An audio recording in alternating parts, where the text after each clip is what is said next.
On est de retour avec Ray Lalonde. Je ne sais pas combien les billets coûtaient dans ce temps-là au Forum pour un match de séries éliminatoires. Là, ça l'est plus. Non, ça ne l'est plus. Ça ne l'est plus parce que même dans des marchés qu'on disait pas naturels comme Las Vegas, à Winnipeg, où le hockey vraiment est très populaire, mais ce sont les amateurs qui payent le prix. Ray, ça coûte cher. Oui, bien écoute, pour le match 5 à Vegas, San Jose contre Vegas, le billet le moins cher est 199 $. Le billet le plus cher, 3 250 $. Aïe, aïe, aïe. Ça, c'est le marché secondaire. On est d'accord que le marché secondaire, c'est un peu comme les scalpers publics. Ouais. Alors, mais c'est un indicatif de la valeur d'une expérience hockey dans ces villes-là. À Winnipeg, ça va partir à 229 pour le match 6, à 1239 pour le billet le plus cher. Puis à Nashville, le billet le plus cher pour le match 5, Jets Predators, 2200 $, US. Mais si c'est cher comme ça, c'est parce qu'il y a de la demande. Absolument. C'est populaire. Ah non, tout va être parti. Il ne restera pas de billets là, mais c'est parce que le marché pousse vers le haut. Étant donné la forte demande, ce sont des gens qui ont acheté des billets qui les remettent sur les sites publics pour les vendre. Alors, bonne affaire pour tout le monde. Est-ce que c'est aussi cher ou plus cher si c'est à Montréal ou un marché comme Toronto, New York, Chicago, par exemple? Écoute, le billet de base qu'on appelle, Marc, la valeur sur le billet, là, il est probablement dans le 400 à 500 $ déjà. Donc, c'est à peu près 4 fois le prix. À Montréal, lors des dernières années, les Canadiens imprimaient les billets pour les 16 matchs des séries et tu avais déjà le prix par série. En deuxième ronde, tu étais dans le 350, 400 $. En finale, tu peux être à 500 $ sur le billet. Alors, je peux te dire qu'à Toronto, New York, Montréal, probablement que le marché secondaire serait si exigeant, puis tu aurais des billets qui coûteraient 2000 $. Ouais. L'inflation, comme on dit. Cher, évidemment, oui, et puis les produits dérivés sont très payants également pour les équipes de la Ligue nationale.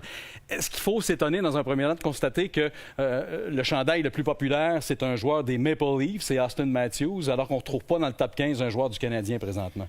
Bon, il y a une méchante marge entre Austin Matthews et les joueurs des Canadiens. D'abord, le marché de Toronto, Marc, c'est la capitale mondiale de hockey. Capitale mondiale avec Leafs Nation, ça veut aussi dire immense popularité d'Austin Matthews, Mitch Marner, Nylander et ainsi de suite. Les Maple Leafs, pour une des premières années depuis longtemps, il y a énormément d'espoir. Les gens achètent. Mais derrière ça, tu as des joueurs comme Crosby, McDavid, dans des marchés forts de hockey.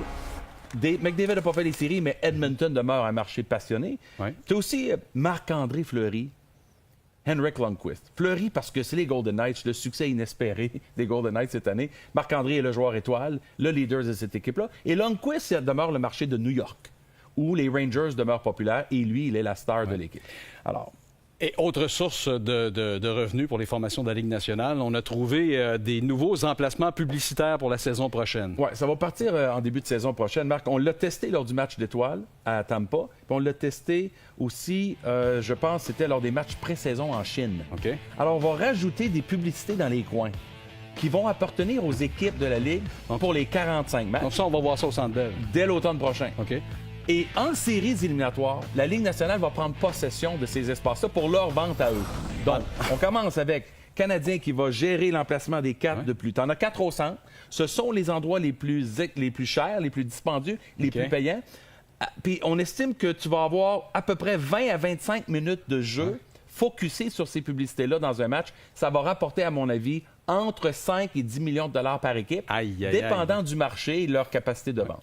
Puis là, on s'en va vers la publicité sur les chandails éventuellement. Éventuellement, je pense qu'on va savoir, on n'ira pas jusqu'en Europe à savoir qu'on va tout balayer le chandail et les espaces sur la glace, mais il faut chercher de nouvelles sources de revenus, Marc, pour les équipes de la Ligue nationale. On verra bien ça. Merci beaucoup, Ray. Très intéressant. Merci, Marc.